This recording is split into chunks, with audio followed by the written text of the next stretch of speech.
ക്രിസംഖികൾക്ക് സംഘികൾ ഒരു സമ്മാനം നൽകിയിട്ടുണ്ട്. രണ്ട് കൈയും നീട്ടി സ്വീകരിച്ചോളൂ. ഒന്നുമില്ലെങ്കിലും BJPയെ വെസ്റ്റ് ബംഗാളിൽ വിജയിപ്പിച്ചതല്ലേ. നമുക്ക് ആ വീഡിയോ കാണാം. അതിനുശേഷം മുഹറം ദിവസത്തിൽ മുസ്ലിം കുട്ടികളെ കൊണ്ട് പാകിസ്ഥാൻ ജിന്ദാബ എന്ന് വിളിപ്പിച്ചിട്ടുണ്ടായിരുന്നു. അതിന്റെ കേസ് മുന്നോട്ടേക്ക് പോയിട്ടുണ്ടായിരുന്നു. ഇപ്പോൾ പോലീസ് ഓഫീസർ അതിന്റെ റിപ്പോർട്ട് പുറത്തേക്ക് വിട്ടിട്ടുണ്ട്. നമുക്കത് പരിശോധിക്കാം. അതിനു മുൻപായി ക്രിസംഖികൾക്ക് സംഘികൾ കൊടുത്തിട്ടുള്ള ആ സമ്മാനം കാണണ്ടേ, കണ്ടോളൂ.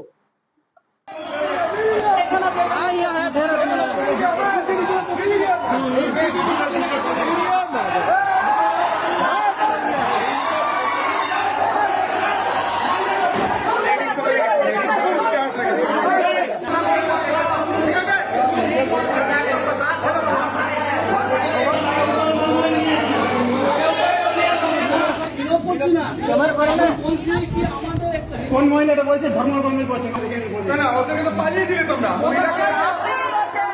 കിട്ടിയല്ലോ, കിട്ടിയത് വാങ്ങിച്ച് മൂലക്ക് അങ്ങ് ഇരുന്നോളൂ.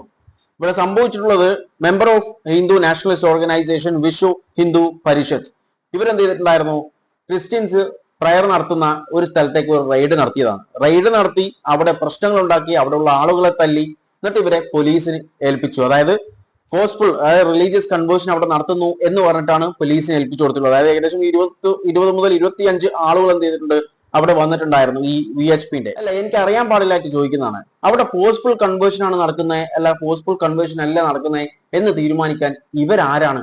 ഇവർക്ക് എന്ത് അതോറിറ്റിയാണ് അവിടെ ഉള്ളത്? ഇപ്പോൾ ഞാൻ മറ്റൊരു മതത്തിലേക്ക് മാറാൻ പോകുന്നു. ഞാൻ ഫോഴ്സ്ഫുൾ ആയിട്ടാണോ മാറുന്നത് അല്ല എന്റെ സ്വന്തം ഇഷ്ടപ്രകാരമാണോ മാറുന്നത് എന്ന് തീരുമാനിക്കുന്നത് ഞാനാണ്, അല്ലാതെ VHPയോ അല്ലെങ്കിൽ മറ്റു റിലീജിയസ് ഓർഗനൈസേഷൻ അല്ല. എന്റെ തീരുമാനമാണ്. ഞാൻ വേണമെങ്കിൽ മറ്റൊരു മതത്തിലേക്ക് മാറും.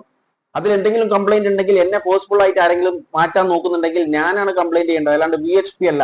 ശരിയല്ലേ?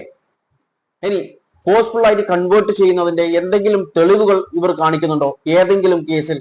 ഏകദേശം 2 വർഷമായി ഇവർ ഇതുപോലെ ക്രിസ്ത്യൻസിന്റെ പള്ളികളിലും അല്ലെങ്കിൽ പ്രയർ റൂമിലൊക്കെ പോയിട്ട് ഇതേപോലെ പ്രശ്നങ്ങൾ ഉണ്ടാക്കുന്നു. പക്ഷെ എന്തെങ്കിലും ഒരു തെളിവുകൾ, അധിക കേസിലും വിട്ടയക്കലാണ് പതിവ്. കാരണം ഇവർ കയറി അടിക്കും, പിന്നീട് പോലീസ് പിടിച്ചുകൊണ്ട് പോകും, തെളിവുകളൊന്നുമില്ല, വെറുതെ വിടും. ഇതാണ് നടന്നുകൊണ്ടിരിക്കുന്നത്. ഒരു തെളിവ് പക്ഷെ ഞാൻ കാണിച്ചു തരാം, ഒരു തെളിവ് കണ്ടോളൂ.